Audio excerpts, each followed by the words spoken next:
I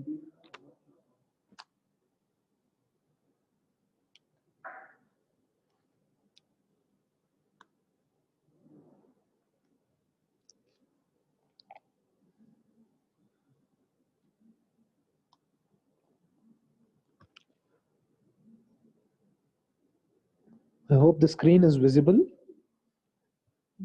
Yes, sir. It is visible. Okay. So good evening to one and all. So today we shall discuss on the topic of ethical hacking and cybersecurity. Usually these words are used interchangeably in our day-to-day activities, but there is a lot of difference between these two. So today we shall discuss on what are its applications and how is it essential and why it is mandatory for each and every person to get to know about it. Quickly to start with, before ethical hacking, first we shall discuss on what exactly is hacking. Can anyone tell me what exactly is hacking?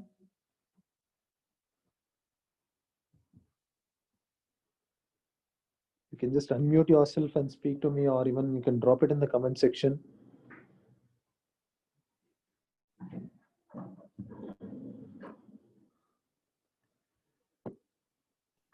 When we come across the word hacking, usually we I think it's something related to I mean methods for breaching and breaching the defenses of a operating or computer system.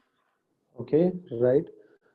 So yeah, when we come across showing the loopholes of the network, right, showing the loopholes, yeah, getting unauthorized access. So when we come across the internet, these are the definitions which we get it out. Even any blogs or most kind of journals also, what they say is hacking is just like stealing credentials, create unauthorized access, breaking passwords, like these things. Unfortunately, today we have a very bad reputation to a person who is called as hacker. So people usually get scared or they just move away from us. We have a very bad reputation. But in reality, the word hack means nothing but code. The word HACK means it's nothing but CODE, coding. A person who is an expert coder is an expert hacker. Now, there's a misconception in our society and in the whole domain saying that hacking is only done for breaking passwords, stealing credentials, or unauthorized access. But those are all just part of hacking, but that's not the complete definition of hacking. Hacking means nothing but coding. Now, when we say coding, to what extent? Now, if I ask you people, how many of you know C programming? How many of you know C programming, by the way? Yes, most of you raise your hands, say yes. But there is a difference between traditional programming and today's modern day coding. Now, what is the difference? What is the gap? Let me discuss on it. For example, how many of you know programming in standards? Since most of you are from engineering background, let me ask you in terms of placements language or the industry standards language. How many of you know programming in standards? Or how many of you have heard about what is standards, by the way?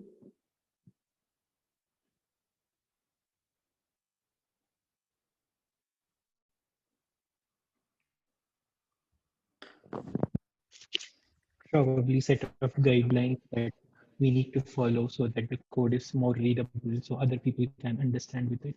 Or it's just the best practices so that it's accepted all across the world. Yes, best practice accepted across the world in the sense, is it now because layman doesn't know programming, right? But best, obviously it is a best practice, but in what terms? The best is evaluated on what criteria? Acceptability. Yes, acceptability. Even so, let me tell you, if any programming, so let me put it in a layman's terms. So if you write a C program, a hello world C program, in a normal way, will it get executed in all the compilers?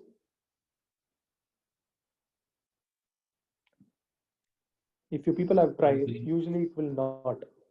If you take the traditional books like Balguruswamy book, Padma Reddy book, or any other books of learning C programming, if you write a hello world program, it will not get executed in all the compilers.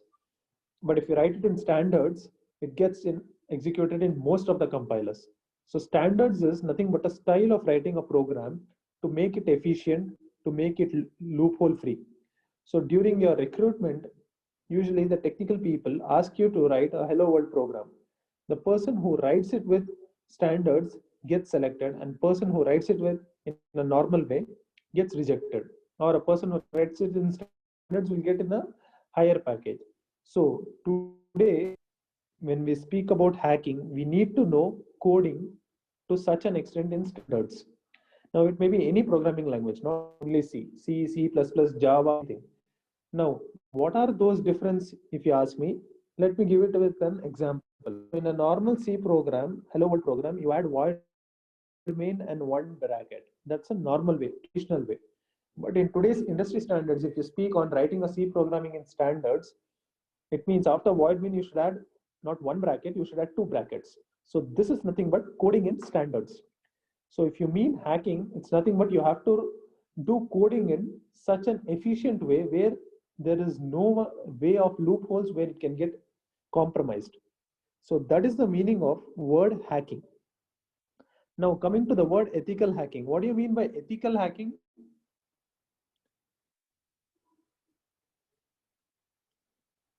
So when we say there something called ethical hacking? So in literal sense, there is nothing such called ethical hacking or unethical hacking, but in an informal way, we say it as ethical hacking. But what matters is it's legal or illegal.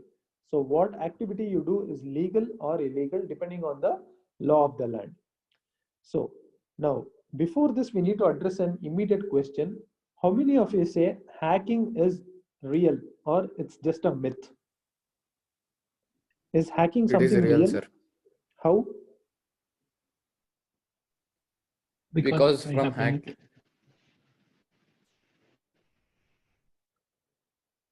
How do you say it is real? See, we are from the background of science, so we have to give some proof, some logic when we say it is hacking. We cannot just trust blindly when somebody else says, "Oh no, my account was hacked," or "No, there was a problem." Since I have done it myself, so I know that it's possible. It's real. Okay. So yeah, this is one of the justification since you have tried it out. So let me give you in layman terms to address a layman because this question automatically arises. So what do you do, or how do you convince him saying that hacking is real, hacking is myth, or not a myth? So for that, let's do one small demonstration. Bugs in programming code to exploit it. Yes, but how do you believe that? How does a layman believe it, or how do you have to perform it and show, then only they can believe, right? So to do this already, let's do a small demonstration to see whether everything is hackable or not. Then only it is known as science, or else it will be an arts. What do you mean by science? If I do the same thing, I should get the same result, and if you do the same thing, you also should get the same result. If I do 2 plus 2 equals, it will come as 4. If you do it also 2 plus 2 equals to 4, then it is a science. So hacking is a science. If I do 2 plus 2 equals to 4 and if you do 2 plus 2 equals to 5, then it's not science, it will become arts. So hacking is a science. So which means it should be with experiments, logical proofs, and with conclusions. So let's do a small demonstration for it. Just go to your URL. Go to your URL.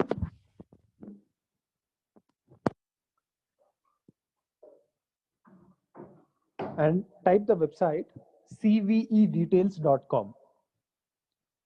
So this is a benchmark website to see whether everything is hackable or not. When I say everything, it's all the software which is used in the digital infrastructure. So in this website, just go to the product search column in the left hand side corner as shown in the screen. So here you get a search bar. So enter any product whichever you're using in your daily life.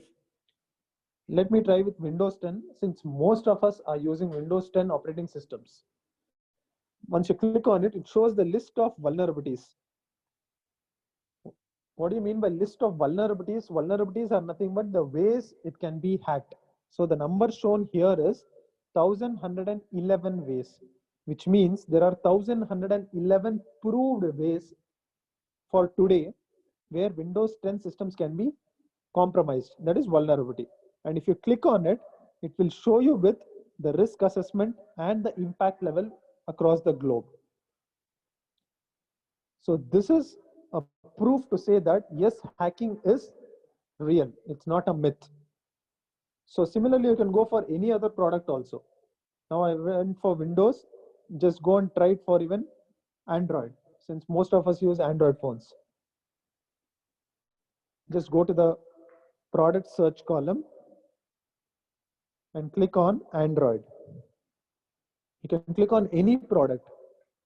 See here, it shows 2,565 vulnerabilities. So which means there are so many ways on the present day where hacking is possible. It is real. So now we have addressed the question, what is hacking and is hacking something real or myth? So now we shall go on to the next concept of what exactly are we discussing on this webinar, the whole scope of this webinar. I think I gave you an idea on what is hacking and what are its myths and realities and its conceptions also. So usually now I'll be tackling on few other concepts with few demonstrations, because when you see something, there is a famous proverb in cybersecurity saying that people may or may not believe whatever you say, but people do believe whatever you show. So we have to perform it and then come to a conclusion. So today, first we shall discuss on cybersecurity and ethical hacking, an introduction about it, which I've started with it. Then is cybersecurity essential? Is it really relevant for today's world? Then what are the skill sets for a cybersecurity profession?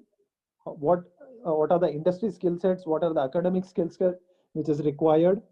How to bridge the gap between campus and company in terms of placements, recruitments, and in industrial skill set, and how to start a cybersecurity career and its applications.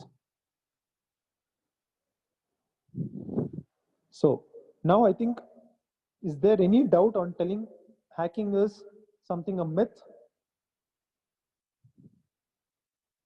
I hope everyone can be convinced saying that hacking is real, because we have some proofs here with this particular benchmark website. So take any software product, go enter it in the search column, you'll get it out. So now same thing, now the misconceptions and conceptions we shall come into. The misconceptions of hacking are like breaking passwords, stealing credentials, unauthorized access. These are the things which we come across when we browse or when we hear from someone. These are just a part of hacking, not exact hacking. The exact conception of hacking is coding. Coding involves nothing but scripting.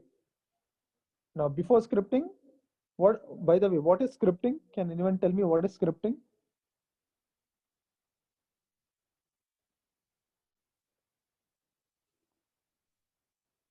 Set of instructions or a program that is meant to what is the programming then?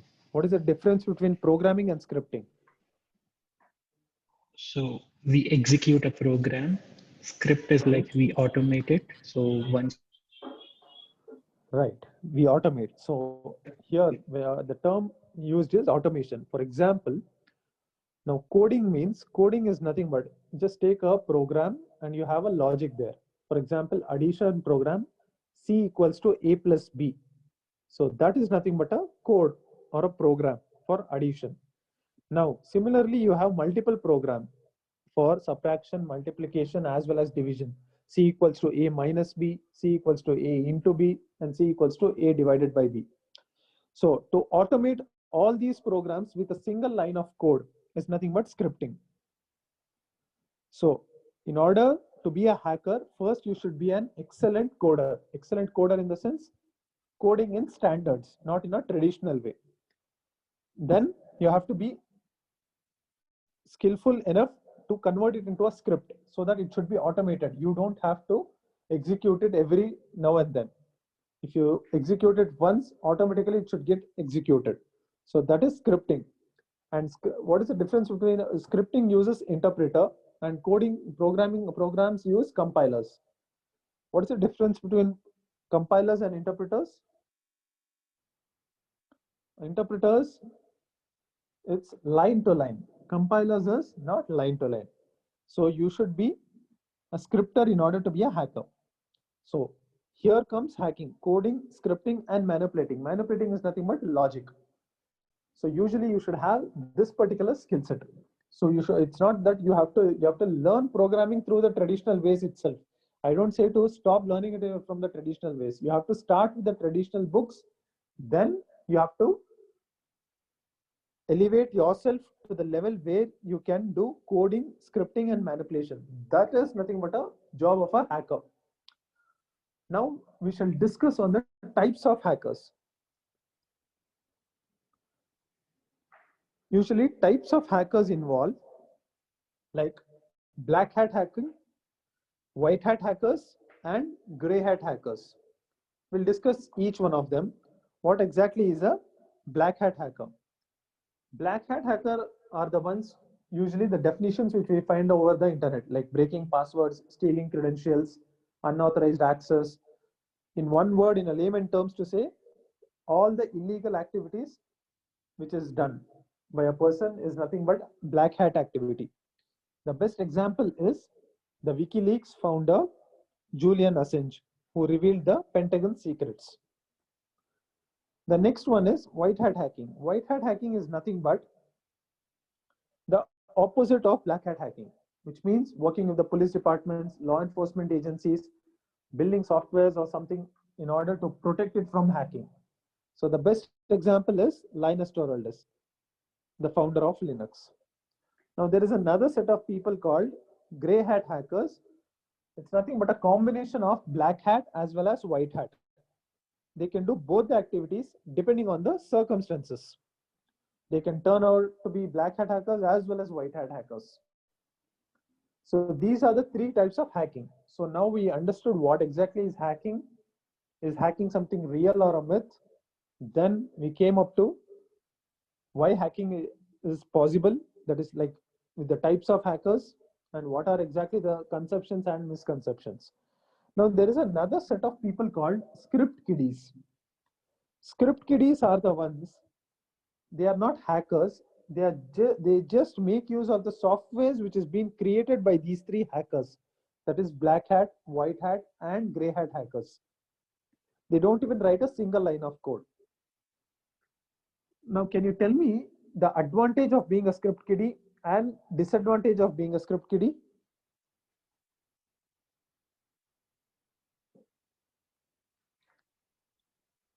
Is there an advantage? Kiddies can be easily hacked. Okay. How do you say script kiddies can be hacked? What do you mean by that? I mean, you said like they are the ones who don't innovate the tools necessarily, right? Yeah, they don't write line of codes. They make use of the tools. That's all. So if I make a tool Yes. that script kiddies can use to hack, I can hack script kiddies very easily. Yeah, that is there. But I'm asking you, will you be a hacker or a script kiddie? Which is the To better option? begin with, it's a script kiddie, and once we get the enough knowledge, then definitely a hacker. Why hacker? You can be as long as script kiddie. Why do you want to be a hacker? Because there is no fun in using somebody else's tools to hack. But it reduces your work. That is also a fun. You don't have to spend your time, energy, and build a software, right? You can just directly make use of others. That's what kids do, right? No, So yeah, kids, that's what, again, end of the day, it should be a useful tool. So if anyone does it, what is there? I mean, So, both kind of people are required. So I choose to be a hacker. That's what I mean. yeah, okay. In layman terms, if I have to say, the advantage of being a script kiddie is you don't have to build a software or anything. You have to just make use of the software tools. But the disadvantage is if you make use of other software tools, tomorrow an antivirus will detect your software as virus or there is any bug in it. You cannot debug it if you're a script kiddie. But if if you have written the code, you can automatically debug it. You can even automatically bypass the antivirus. So that is, there is a limitation between for a script kiddie. He or she can just make use of the tools. But if there is an error occurring in that particular functioning of the tool, he or she cannot rectify it. It can be only rectified by a hacker. So that is the difference and advantage or a disadvantage of being a script kiddie. So now we got to know the question. We shall look into a demonstration for this. What exactly is script kiddie? What exactly is a hacker? So let's do a demonstration of hacking Windows operating system.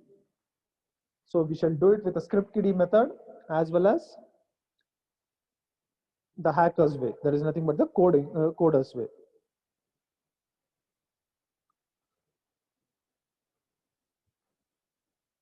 So here is a Windows operating system as shown in the screen. Now I'm trying to log in through the password, but I don't know what is the password. Whatever I enter the password, it takes as a wrong password. So what to do in such instances? So here I have to be a hacker, but if I don't have a skill set, I can be a script kiddie also. So now I'll be cracking Windows operating system using script kiddie method. So script kiddie method is nothing but making use of the softwares which are already available. So there is a software which is called conboot. So by using conboot, I will try to crack Windows operating system. So if I execute the conboot software, that is the exe file, so I get an option to install it in a CD or install it in a USB. So I'll choose an option of install to CD. You can choose it for pen drive, that is USB also, that's up to you. So once I install it into CD, I have to restart my Windows operating system, put the CD while restarting and boot it up.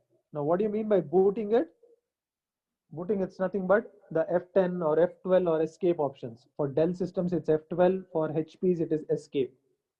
So you have to boot it with the CD. So while restarting it, I'm first trying to boot it with the CD. So once I boot it, I get an option here. Either boot it with USB or boot it with CD, as shown in the screen. So click on boot it with CD. So once I click on this, the conboot will be loaded first.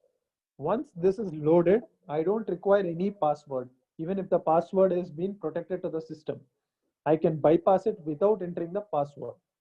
So this was a way of cracking Windows operating system by script kiddie method. Let's see whether it works or not. And if you have any doubts, you can just stop me. Don't hesitate to ask any doubts. So here is the login option. So I will not enter any password now, and I'll just click on enter.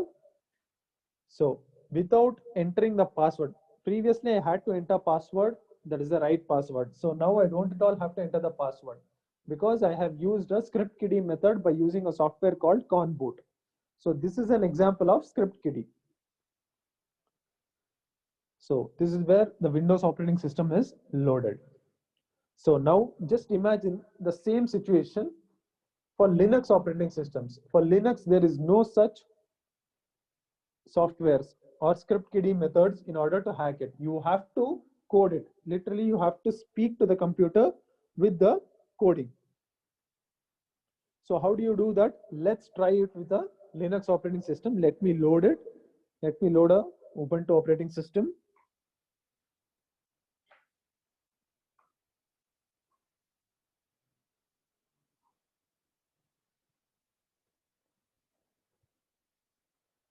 If you have any doubts till now, you can ask me. It may take some couple of seconds.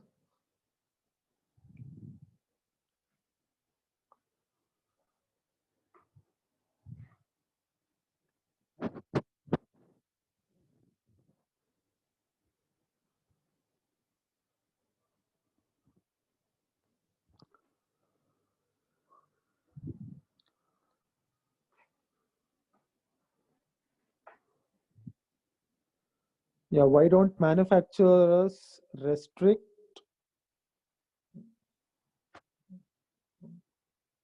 Am I audible?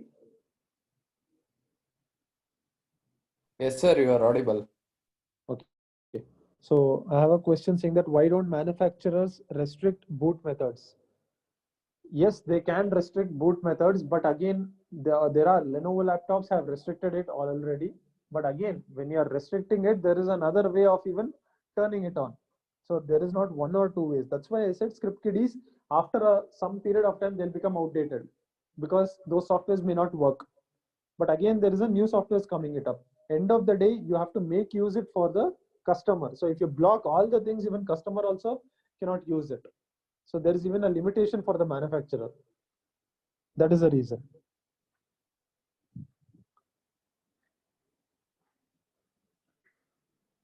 So here is my Ubuntu operating system. So I'm trying to logging in. I don't know the password. So what to do in such circumstances? I don't have any like softwares which will work for Linux operating systems, where you can just insert it through a pen drive or a CD. So in order to bypass or to get a sorted of this issue, you have to be a coder or a hacker. So how do you do that? You have to, in order to, coding is nothing but communicating. You have to speak in its own language to the system. I am speaking in English, so you people are able to respond. But if I speak in Spanish, will you be able to respond? No. Similarly, computer also, you have to speak in its own language. So in order to speak with the Linux operating system, what you need to do, you have to go to the single user root mode. And how do you do that? Restart it and go to the boot option. Here, boot option is nothing but press the shift button multiple times. Once you press the shift button multiple times, you get few options. Just wait for some couple of seconds. Once you go to the options, you can choose the root option. Then you can write just couple of commands, line of commands, where it will change your password completely.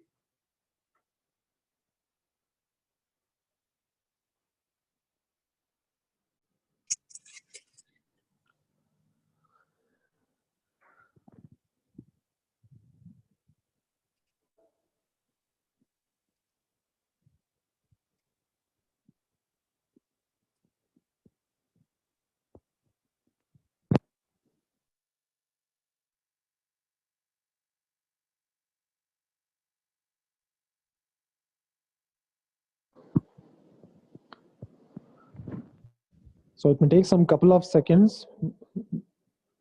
Just wait for some couple of seconds.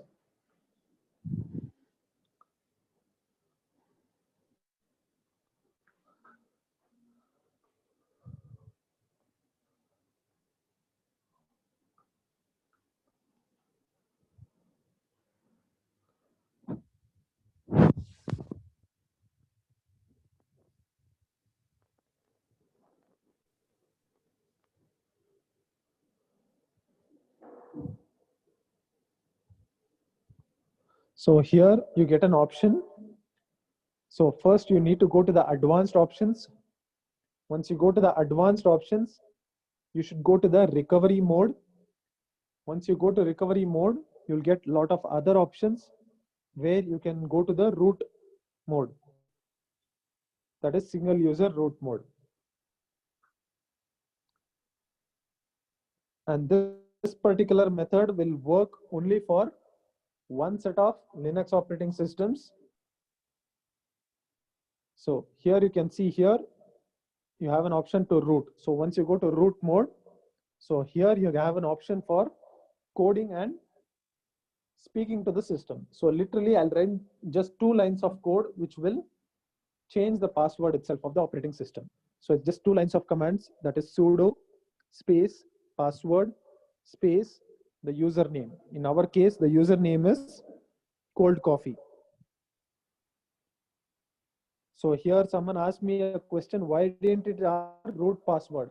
It will not ask for root password, but again, at that time, next year, immediately you'll get a, for BIOS password, you'll get a bug for this immediately. I'll show you how to fix the bug. Just give me 1 line of command. After this, automatically your question will be answered. So once you enter the password here, so as you can see here, it will ask for an option where you can enter a new password. So I'll enter the new password 123. It will not be visible since it's a command line interface. So again, I'll retype the password 123. So here, again, this is not working because there is a small bug. Now, what is this bug? If you are a coder, you will know it. But if you are not a coder, if you just mug up the code and write it, will not work. And people who ask me, why does it don't ask the BIOS password? BIOS password, if it has to ask, this is not the type of Linux operating system where it will ask. Usually there are two types of Linux operating systems. Which are those? Can you tell me that? Don't tell me Ubuntu, Linux, I mean others, the Debian, no. There are two things for that. What are those types known as?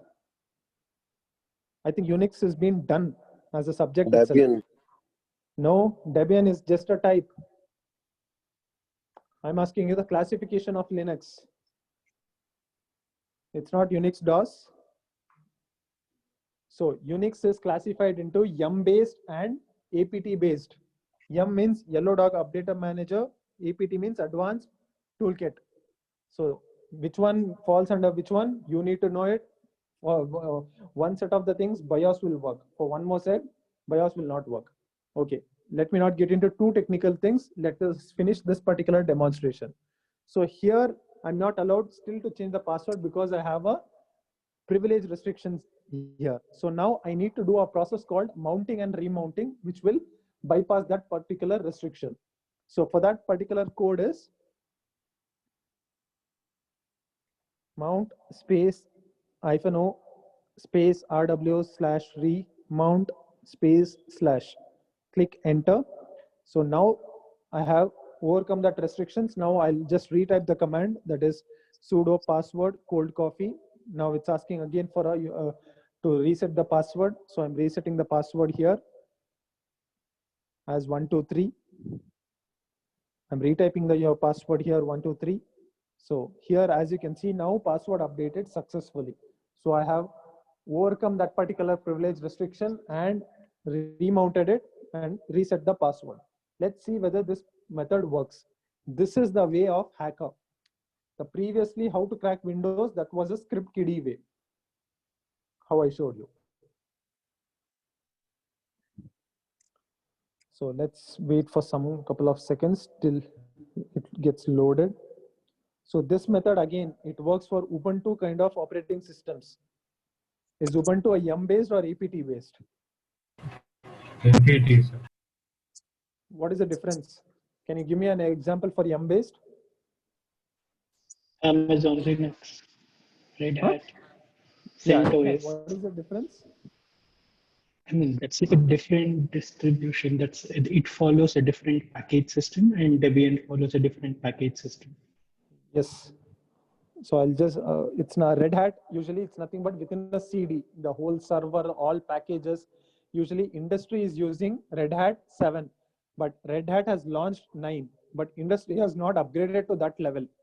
So Red Hat is within a CD. Ubuntu is not within a CD. If you have to have packages, you can access through internet and download it out.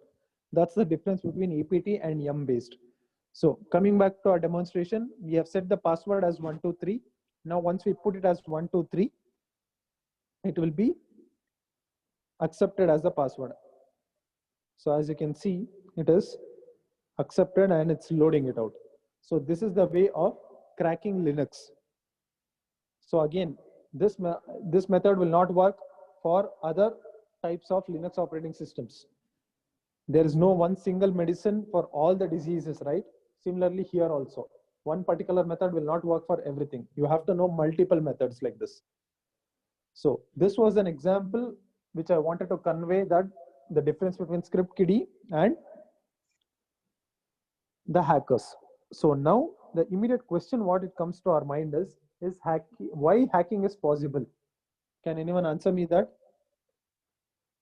Because of loopholes in the programming, sir. Yeah, there are loopholes, but why is it that? Then why are multinational companies, what are they doing? They are such a big companies. Why can't they prevent it out? Sir, if they get locked out of their own system, they need a backdoor to enter again, no, sir? Yes, they need a backdoor, everything I agree. But why can't it be prevented by the Original people in the sense who have manufactured the product. I think They are there are, multinational companies, right? Take I example think of there are Facebook. many protocols, like 63,000 protocols. So Exactly. hire that much engineers or cybersecurity people. Exactly. So the first thing to answer the question is anything hackable or not? With the reason is, you can see the slide. The first thing is radio communication. What do you mean by radio communication? If you send a hi message over WhatsApp or Facebook to your friend, it will not directly go to your friend. It will go to multiple servers of the product. If you're sending through WhatsApp, it goes to WhatsApp servers through multiple sub servers or whatever you call, multiple different servers, then reach the main server again, then it will go back in the same path. How to verify it? We shall look into another small demonstration. Just open your command prompt to see how the packet travels. Whatever product you're using, if you're using Facebook, how exactly it is traveling. Just open your command prompt, go to start, enter CMD, you get the black screen window as shown in the screen. And enter the command tracert, that is TRACERT, space, any website name. Let's take a facebook.com. So if you are using Facebook, how that packet travels. Here you can see here, there are minimum of 30 hops. 30 hops in the sense, it means 30 server. Hops are nothing but server. So it is listing out, which means if I type a hi message over Facebook, it goes first to the Bangalore server, then Chennai, then Mumbai, then Dubai. Like this, it reaches the main server. So there are 30 systems in between that. This is how radio communication. So every 30 system, again, it's radio communication, it moves through air. Now moves through air in the sense, it is just like the wind. It moves through you. You can't see it, but softwares can see those messages, the packets. And through softwares, hackers will see it. So any product whichever is using radio communication is hackable.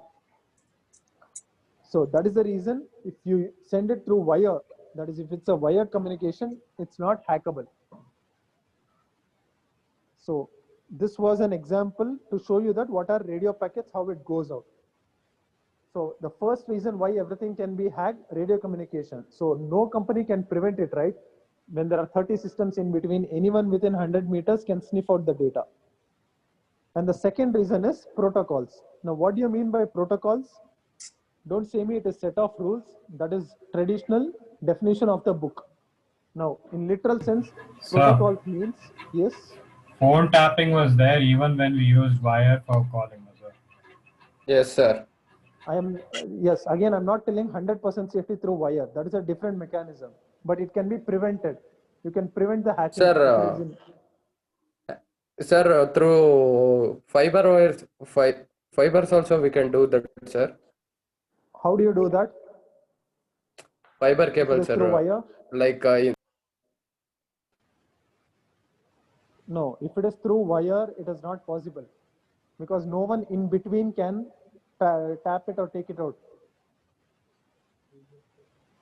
If it is in radio communication only. Now radio communication involves like Bluetooth, Zigbee, IoT, everything which is moving in air.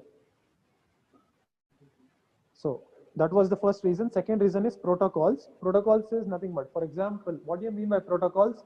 For example, if I have to travel from my office to your college, how many ways I can travel? I can travel through two-wheelers, I can travel by walking, I can travel by public transport, I can travel by air. So a lot of ways. So these are nothing but the list of ways are list of protocols. Similarly, packet can travel in multiple ways. The total number of multiple ways are protocols.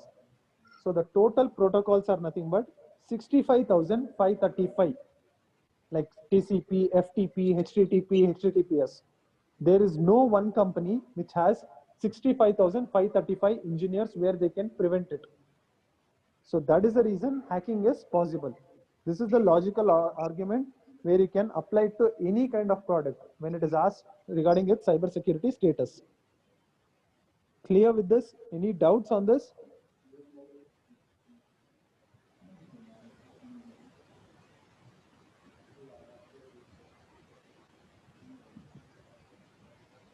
Okay. Yes, sir. Clear. Now we shall move on to the next concept. Now I think you have got an idea of what exactly is hacking. Is hacking real or a myth with logical proofs, then types of hacking, and why everything is hackable. So now comes the concept of protecting it or preventing it. That is nothing but cyber security.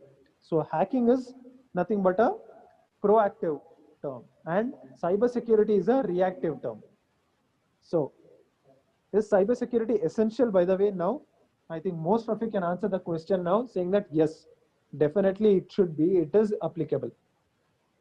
Cybersecurity, it is not a separate domain or a separate technology. It is just like a mathematics subjects. How maths is used in physics, chemistry, and even in non-scientific subjects like accountancy, commerce, everywhere. Cybersecurity is used in all the technologies. It may be big data, it may be AI, it may be ML, it may be IoT, it may be web development, app development, anywhere, because everywhere code is required, coding is done. So if you control the code, you can control the world today. So cyber security is nothing but a additional skill set where it can be applied to every technologies. So then what are the skills required for cybersecurity profession? It starts with the same skill set which I spoke to. What are the skill sets for hacking? Like coding, scripting, etc. So let's look into that in depth.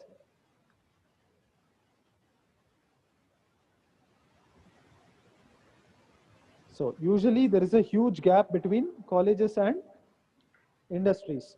So in colleges you learn C programming in the traditional way, that is through a standard book. It may be Balguruswamy book, Padma Reddy book, or anything.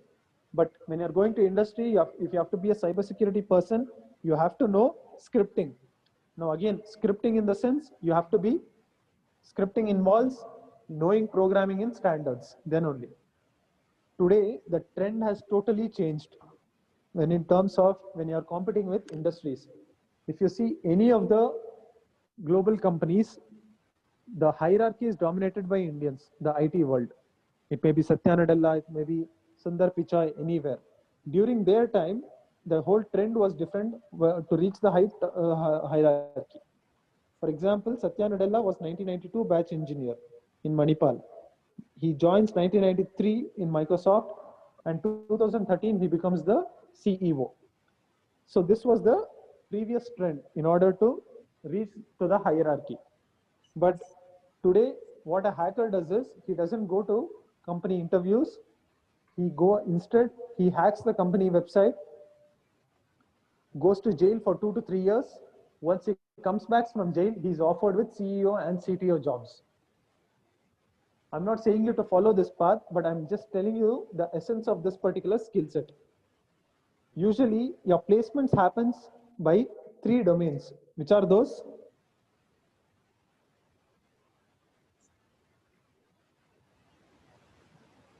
So 3 domains in the sense, it's not the aptitude like the general discussion or anything. Off campus, within campus, any campus you go. So usually they take you or they recruit you on 3 domains, that is operating systems, programming, and database. So if you know anything regarding these 3, they will place you, they will take you, you are recruited. So usually every software company, that is a MNC, has 7 layers. Programming is the first one, second one is operating systems, third one is database, the 7th one is networking. And cybersecurity profession, if you have the skill set, you can directly go to the 7th stage.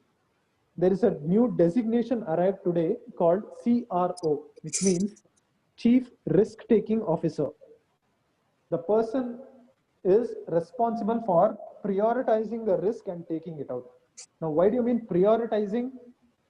Just like human body has a lot of diseases, we cannot be free of all the diseases. So we have to prioritize. If we have cancer, we have to treat cancer first. If we have common cold, we have to treat the common cold later. Similarly, there is no one such product which is 100% totally safe. So there are a lot of vulnerabilities. So this CRO, Chief Risk Taking Officer, he will prioritize the risk and tell the company to act on it. That is the job of the CRO. So I was speaking on bridging the gap. what is the gap? First, we should understand that is in colleges, you learn coding. And another subject is the network, CN1 and CN2. But you have to know what exactly is the protocols. Can anyone tell me ping is which protocol? ICMP. Which OSI layer is it operated in? Network layer. Good. So it's obvious that you cannot mug up or you cannot even learn all the 65,535 protocols for a human beings like us. So at least whichever protocol you work on it, you have to know it out.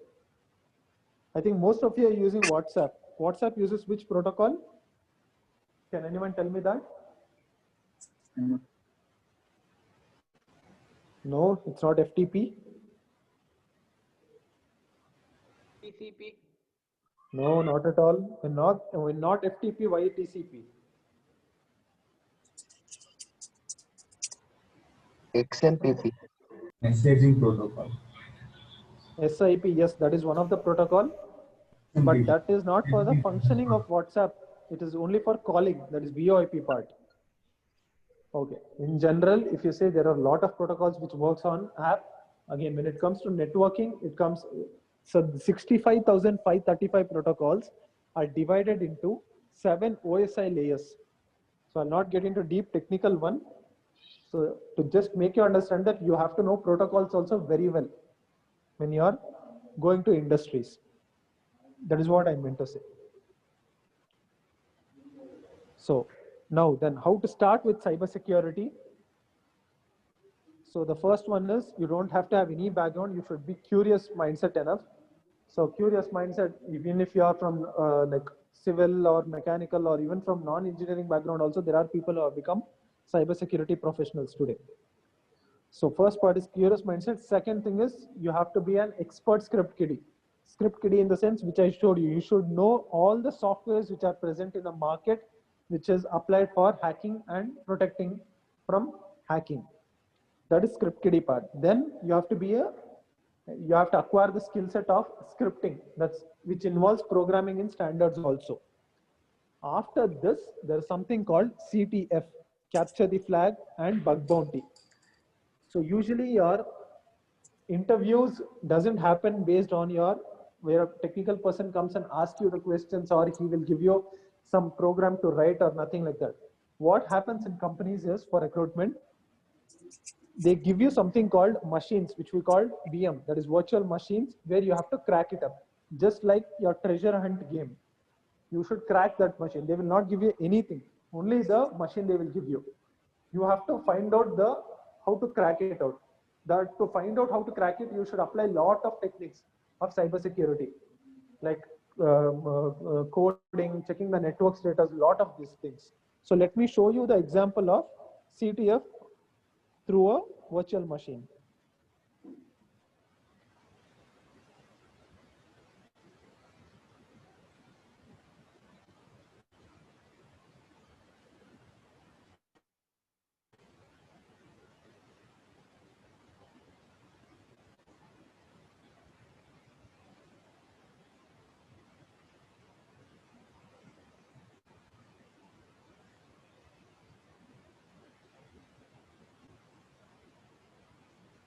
So this is how a machine would be.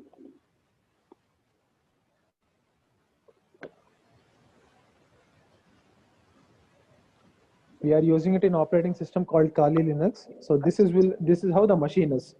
So this is just they give you and they will ask you to solve. They will give you 24 hours time, sometimes 6 hours, 12 hours, anything.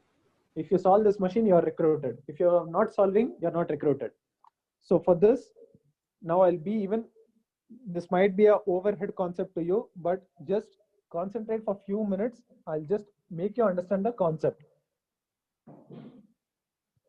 So I will even write the commands in the notepad to make you sure that you understand it.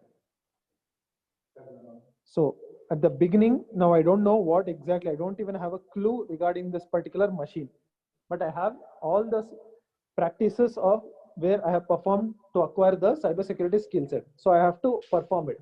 It is just like you have to break a lock. In order to break a lock, what you do, you try first duplicating a key and trying with other keys, or at last you try to break the lock physically. Sometimes you try it with different methods also. So here also applies the same technique.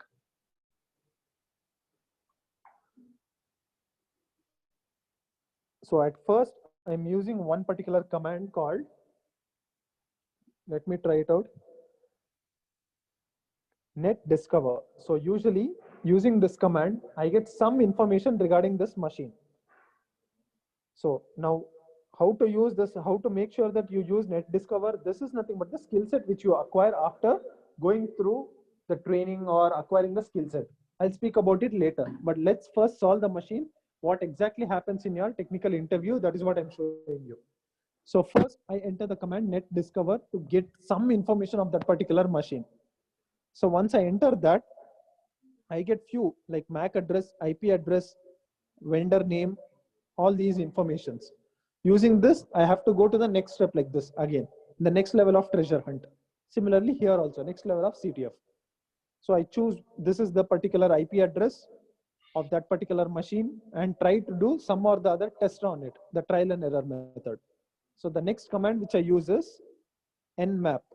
Nmap will do like port scanning, all these things.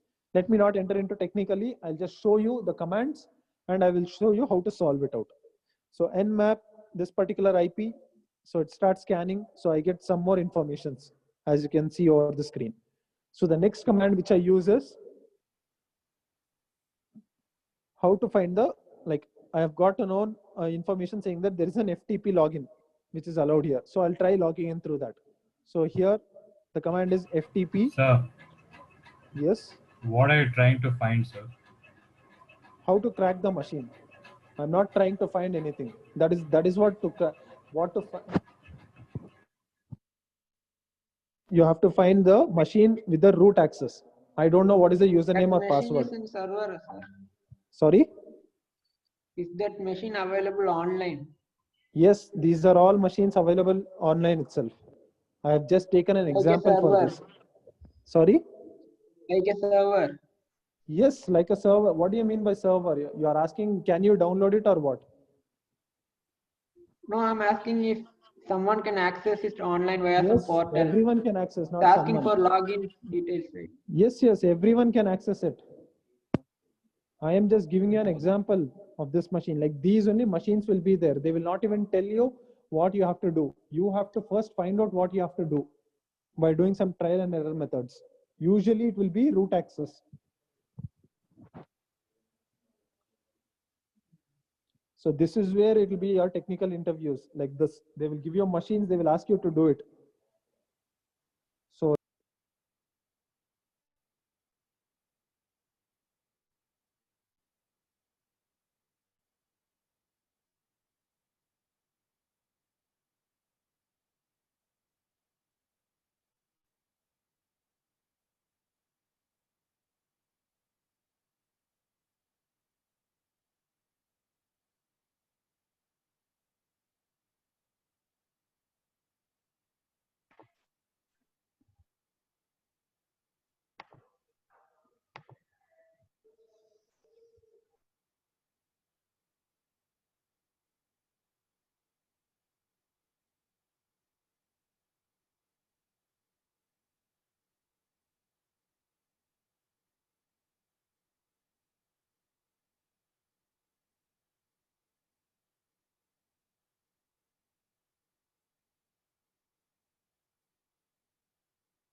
is my voice not audible? Now it is, sir. Okay. So we got some information which was encrypted. So we have to decrypt it. How do you decrypt it? Now, how to know that where I have to use encryption, decryption concept? This is all the skill set which you have to acquire it out. So using that particular method, that is it was in a hashed form, that is encrypted algorithm form. I have breaked it. Now I've got the username and password, that is cheer14. So I'll apply this in that particular machine where I'll get the root access. So Sunset is the username and password is cheer14. So this is where I have got the access.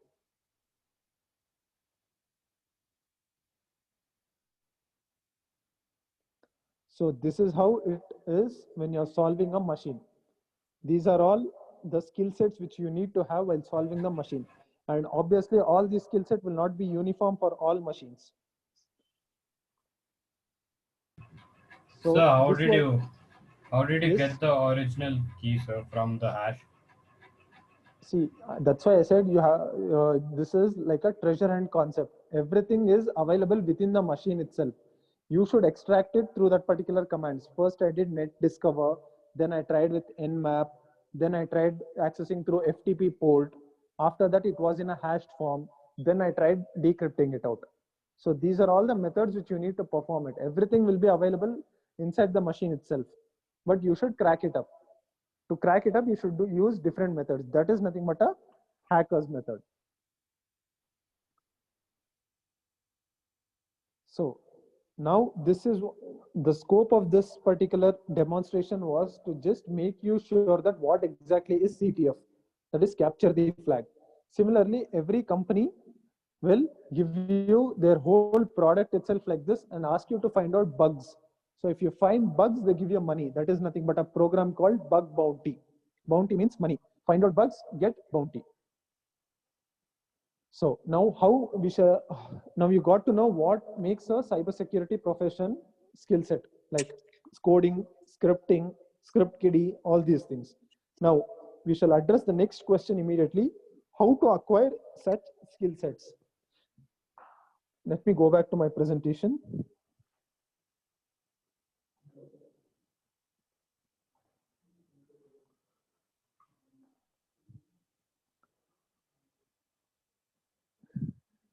So usually you should have some certifications which will be helpful for you to make your career with the skill sets. There are usually global bodies which provide certifications. So one of the such bodies are EC Council. EC Council provides you a lot of courses like CEH, Certified Ethical Hacking, CHFI, Certified Hacking Forensic Investigation. All these courses will show you all these methods, like where you should use decryption, how to access the particular ports, how to do IP scanning, all these things. These are nothing but the courses. But this EC Council certification course was once upon a time in a huge trend with a familiar. But today it has become outdated because it is giving you the examination in multiple choice format, MCQ questions. Before it was like if you had EC Council CH certification, you would easily get a package of 3.5 to 5 lakhs. But now there is another global body called SANS. So if you have cracked up this particular certification, your package starts with 16 lakhs. Why 16 lakhs minimum? Because every company policy it is. You cannot give a doctor a salary of 1,000 rupees, 2,000, right? Similarly here also, it is a benchmark certification where every company has its policies saying that minimum package will be 16 lakhs, irrespective of your degree, you're a dropout, you have experience, you're a fresher or anything. And if you just clear up, it is 16 lakhs. If you have cleared up with distinction, just like first class distinction you have in your university curriculum, here there is something called coin holders. So if you are a coin holder, you'll get minimum one call from either from government organizations or from terrorist organizations. Any one is for sure. And if you have cracked up this, you instead of going for your masters to any other reputed universities, the reputed universities will call you for tutoring there. It's all SANS certified professors itself. So now again, coming to affordability, Usually EC Council will cost you minimum of 30 to 40,000 for each courses. And SANS will again cost you 3.5 to 7 lakhs if you have to just take up this exam or take up this certification. So to avoid this itself, you have to learn particular skill sets. So here, that is why we have our own platform where we provide you the training through video tutorials as well as virtual machines with the concept demonstration, and even practice is available through the machines. Let me show you. You can just visit our website, that is reverseengineeringinfosec.com. Go to the column called all courses. In all courses, you can take up the professional ethics hacking course, so which is the considered as the very basic course. We have like multiple, like cybersecurity in AI, cybersecurity in ML, cybersecurity in IoT, cybersecurity in web development, cybersecurity in app development. But to go through those technologies, you have to first know the basics. So this is the basic course which we are giving it to you in a nominal fee manner. And for the attendees of this particular webinar, even we are providing you the like a coupon code where you have a discounted price for this also. So we'll be entering the coupon code in the particular comment section. You can go through it. So once you enroll for this course, you have 17 modules with the video tutorials. The whole course is of around 6.5 hours. If you complete it, you have virtual machines concept, how to crack it up. And you have an exam also. If you have that, you are certified with the professional ethical hacking course certification. So where it is a necessary skill set, where it will be an upper hand on your resume when you are attending interviews. It will be a very impactful, where you can even show it out that you have done this particular certification. So this was the industry standards which I wanted to explain to you. So now we shall come to a last part of our session by doing some more demonstrations.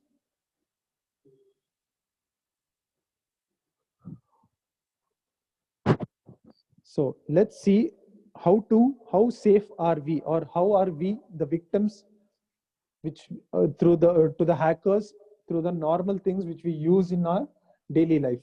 First thing, to find out whether your emails are hacked or not. How do you find your emails are hacked or not, or is your email presently hacked or not? Just go to a website as shown in the screen called Have I Been Pawned.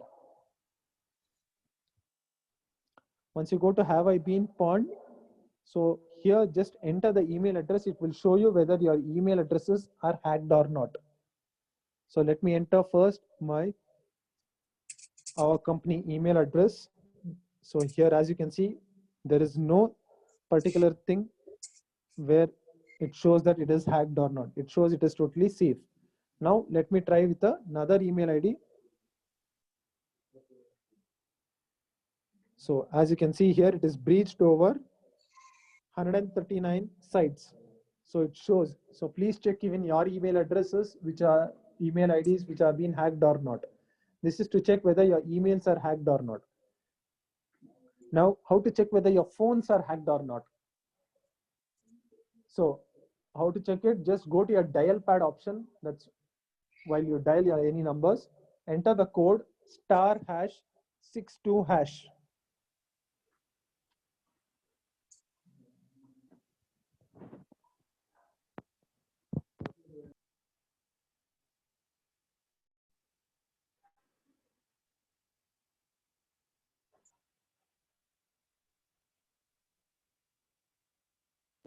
So enter the code *#62#. It will show you whether your calls are being forwarded or not, whether your SMSs or MMS options are forwarded or not in your phone. This is how to check whether your phone is hacked or not. Now the next one is how to check whether your Facebook account is hacked or not. To check whether your Facebook account is hacked or not, go to your Facebook account, go to the option settings. I'm entering it in the notepad as well. In settings, go to the option account settings.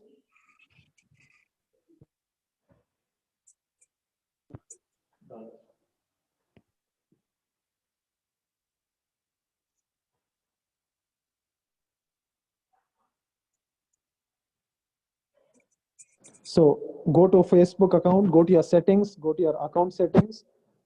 Then you have an option called download your copy in it. So once you click on the download your copy, a file is being downloaded to your email IDs, which is being registered to your Facebook account. In the downloaded file, you will have list of IP addresses where and all your account was being logged in. So you can check it out whether it was you or not. This is how you check your Facebook account was hacked or not. Now the last part, how to check whether your laptops are hacked or not. To check it out, first you should just go to the search column, enter CMD. Once you enter CMD, you get the command prompt as shown in the screen. Enter the command netstat, NETSTAT. So this particular command gives you the list of connections connected to your computer. Ignore 127.0.1 because that is a local host provided by default by Microsoft. Don't worry on that. Other than that, whichever IP addresses which you are getting, the first bit here, my first bit is 192. It should start with the same number. If it is starting with a different number, it means it is hacked. Only the first bit, not the other bits. So again, it's not necessary it should be 192. Mine is 192. Yours it may be 162, 112, anything. But the first bit should be the same. If it is different, then it means you are hacked. It's all unknown connections. That's all. And another part, let us conclude our session with a last demonstration. Suppose if you get anonymous links, how to find out whether it is a genuine link or not. In such a case, go to the website called virustotal.com. Once you go to virustotal.com, you have an option for uploading the file, uploading the link, everything, which shows you whether, and it will analyze and tell you whether it is a fake link or a genuine link everywhere. You can choose it, even your email attachment files, anything.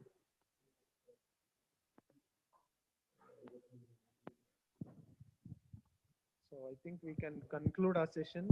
I'm done with my part. So I'm ready to take up few questions and queries which you have. We can have the question and answers. So I have a question saying that how much is the course in USD? It's around $40 to $50. I'm not sure with the exact price. I think it is maximum of $50.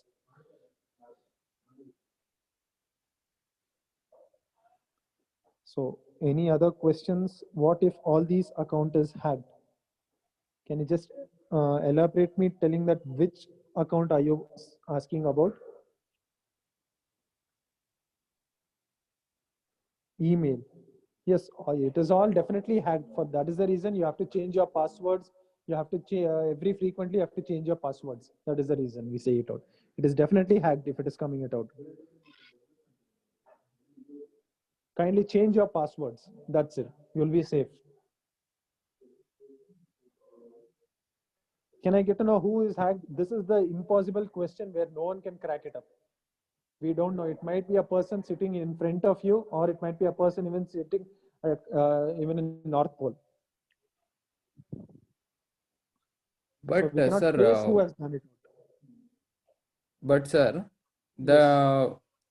we can get their IP address number, no sir, from which IP addresses, again, it can be faked up. We call, again, there is an anonymous concept where we can use proxy IPs. Okay. Literally, it shows your IP itself. Oh. That can also be done. That is the reason. That is why we cannot find where, that's why we say hacking is not preventable. It is only protectable. Okay, sir. We have to be protecting it every now and then. There is no one-stop solution. Sir, I am getting some anonymous messages from frequently, sir. I don't log in that. What is that? It's showing that someone is playing any fool or trying to hack. Sir. No, messages in the sense, is it the text messages or email messages? What is it? Messages in the sense, what kind of messages? Hello. Hello. No, messages in the sense, what is it, or the mobile SMS or your social media messages? Which messages?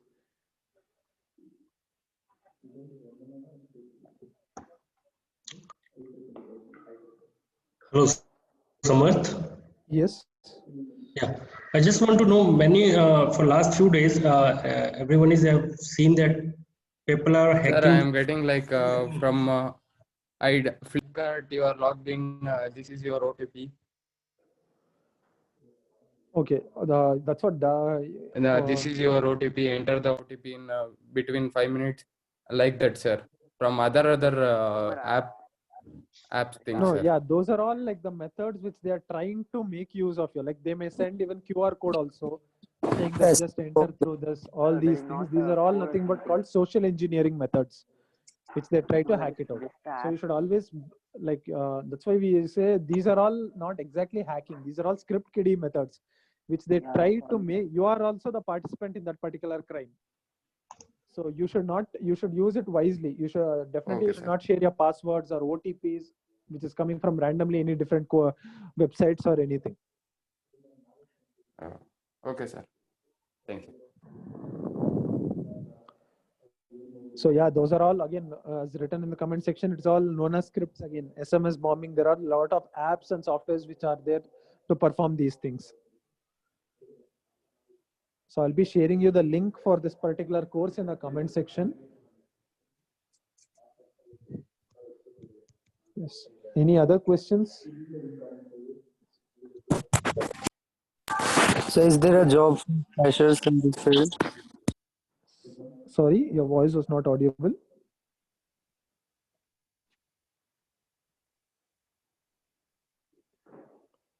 So I have a comment in the comment section saying that sir, I had a question. Can you just repeat your question?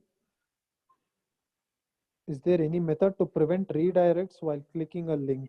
Was that your question? Yes, sir. To prevent redirecting, no, again, it depends. Yes, there are methods. Again, you have to write your own code and keep it out. There is no ready-made tool for it. Again, through coding, everything is possible. And through that link, people can access our system, right?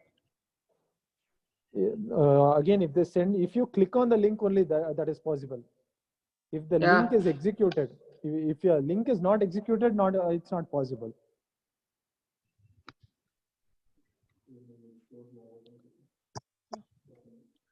What about social media hacking such as WhatsApp? Now again, WhatsApp can be hacked on multiple ways, but not definitely through any softwares, because if you have to hack WhatsApp, you have to have the root access, which means the phone has to be rooted, which is not a ordinary thing for every phones. So WhatsApp is considerably safe. Don't worry on that.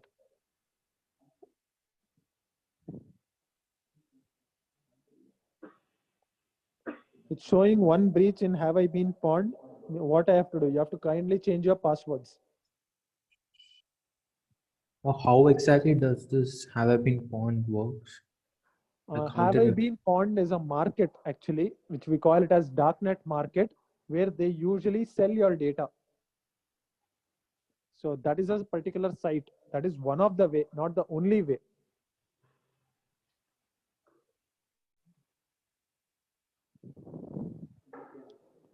Yes. Any other questions which I can take it up?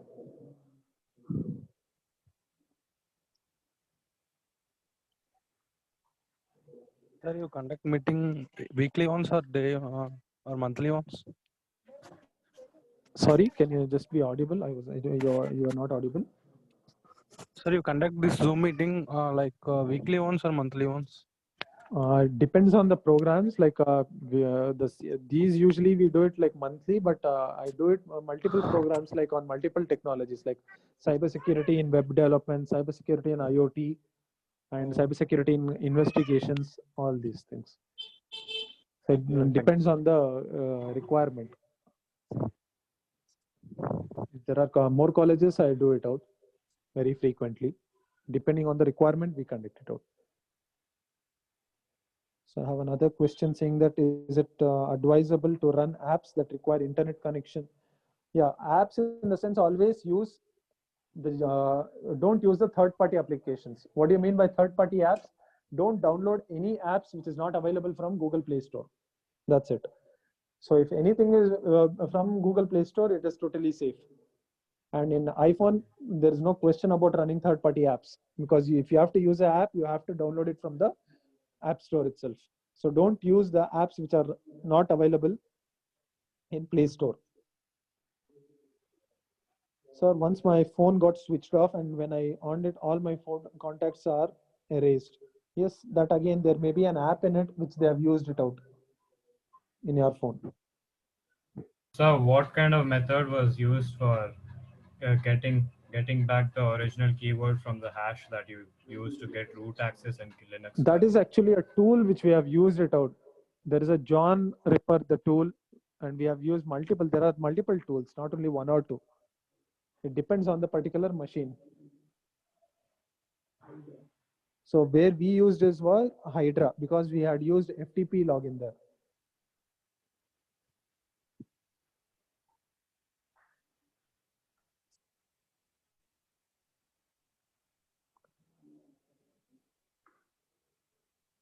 So we provide our email addresses for many organizations, and we give access to them by clicking allow button. Yes, definitely. This is one of the things which we have to use it wisely. Don't share your email addresses unnecessarily. If it is a genuine organization, they will not share it out. Again, when you're sharing it out, again, they are also in the loop where if their system is hacked, your data is hacked. That is why they say iPhones are safe. Again, yes, iPhones are safe in the sense your data inside iPhone is safe. But while using internet, it is not safe, because everything is traveling in radio communication. So that is the reason encryption technology comes into picture. So there are a lot of other different methods. So is the certification exam included in the course fee? Yes, the certification exam is included within the course fee itself. You don't have to pay it separately for certification exam and as the course. It is included within the course itself.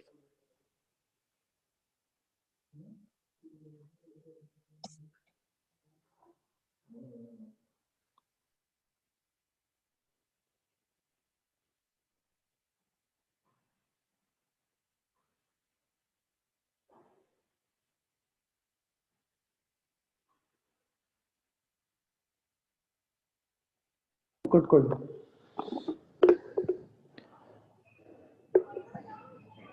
Yes, I think we can conclude our session. If there is any questions, I'm ready to take it up.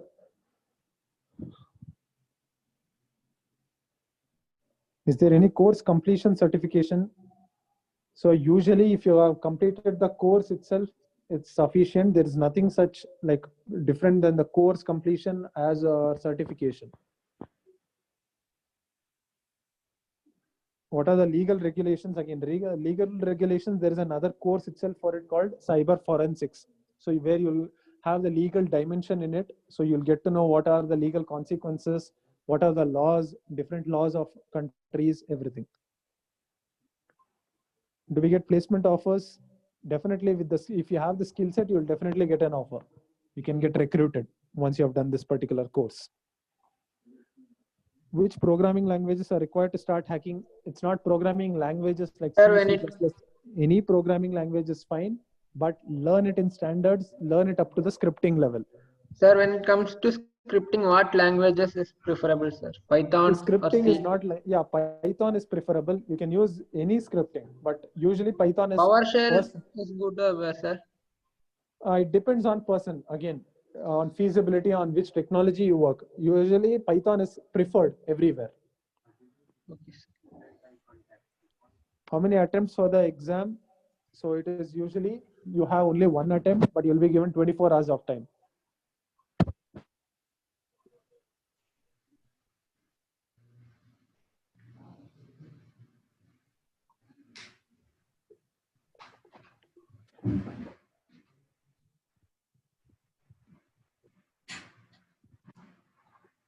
Thank you so much, sir. It was a brilliant presentation. I think it gave Thank you, sir. I think it gave a quick insights to all the participants about the cybersecurity and ethical hacking. So I think after this workshop, many would have thought of pursuing their career in this field. I also thank all the participants. We had participants from 20 countries. So it is truly a global event. I would like to thank all the participants. And I would also like to thank Dr. Ambar Bajpai, our branch counselor, and Dr. Arun Belodi is our ECHOD and faculty mentor for our Atria student branch. Also, I would like to thank Sufyan sir for. Would also like to thank Sufyan sir, AWS educator, for all supporting us to host this workshop. Thank you, Samad sir, for accepting our invitation and hosting this workshop. Now, I would request all the participants to turn on their camera so we could take a quick pic.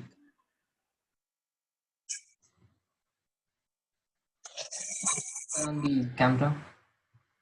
Amba sir, Arun sir. Yes, yes. Can you stop sharing the screen? So we'll have a. Sure.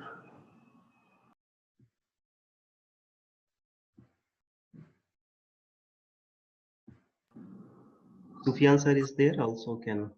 Sufyan sir, Arun sir, Ambar sir. Arun sir.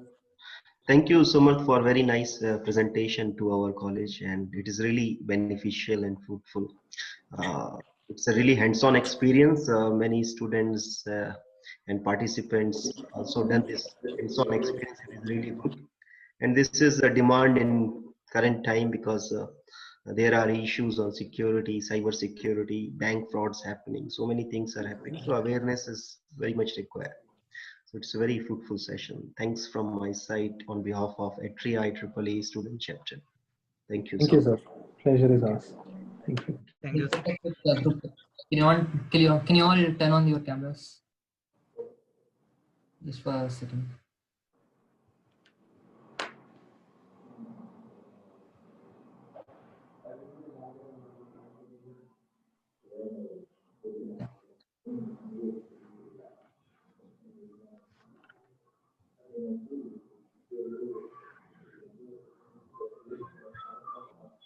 Thank you all. Thank you all for participating. Thank you so much, sir, for organizing such a brilliant. Thank you, Pramod. Thank you too. Thank you, everyone. It was a really Thank you, everyone. Bye-bye. Thank you. Thank you. Thank you. Thank you, all the participants.